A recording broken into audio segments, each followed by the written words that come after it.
ஏன்னா MJ hand கிராஃப்ட்னு சொல்லி ஹேண்ட்மேட்ல வந்து வீட்ல இருந்தே வந்து நான் கம்ப்யூட்டர் சாம்பிராணி, அதே போல வந்து பஞ்சகாவிய விளக்கு, பஞ்சகாவிய சாம்பிராணி, ஹேண்ட் கிராஃப்ட் ஐட்டம், வயர் கூடை இதெல்லாம் பண்ணிட்டுருக்கோம். அதே போல டெரகோட்டா ஜுவல்லரி பண்ணிட்டுருக்கேன். என்னோட வந்து யூனிக் ப்ராடக்ட் என்னன்னு பார்த்தீங்கன்னா, இது வந்து பஞ்சகாவிய விளக்கு. இந்த விளக்குக்கான மெட்டீரியல் எல்லாமே நாங்க மாடு வச்சிருக்கிறனால, வீட்லேருந்து எல்லா பொருளும் வந்து ஓனா நான் தயார் பண்ணி பண்ணிட்டுருக்கேன். இதனால என்ன பெனிஃபிட் அப்படின்னு பார்த்தீங்கன்னா, இந்த பஞ்சகாவிய விளக்கு வந்து யூஸ் பண்ணையில என்ன ஆகும்னா, நம்மள சுத்தி ஒரு நல்ல வைப்ரேஷன் வந்து நமக்கு கிடைக்கும். அதே போல இந்த காத்த சுத்தப்படுத்தி, ஒரு நல்ல மனநிலைய வந்து நமக்கு வந்து குடுக்கும்.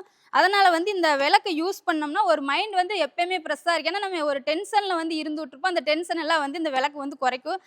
இது ஒரு ஒரு யூனிக் ப்ராடக்ட் வந்து நாங்க பண்ணிட்டு இருக்கிறதுல இது வந்து ஒரு மெயின் ப்ராடக்ட்டா நான் பண்ணிட்டு இருக்கேன். அதே போல இன்னைக்கு பெண்களா இருக்கிற எல்லாருமே வந்து நம்ம ஒரு கோல நோக்கி அச்சீவ் பண்றதுக்காக பயணம் பண்ணுவோம். அதுல பல தடைகள் வரும். அதெல்லாம் நம்ம வந்து கண்டுக்கவே கூடாது. சில பேர் சில இது பேசிக்கிட்டே இருப்பாங்க. அந்த இதெல்லாம் காதுல வாங்குனோம்னா என்னைக்குமே நம்ம கோல நோக்கி நம்மனால அச்சீவ் பண்ண முடியாது.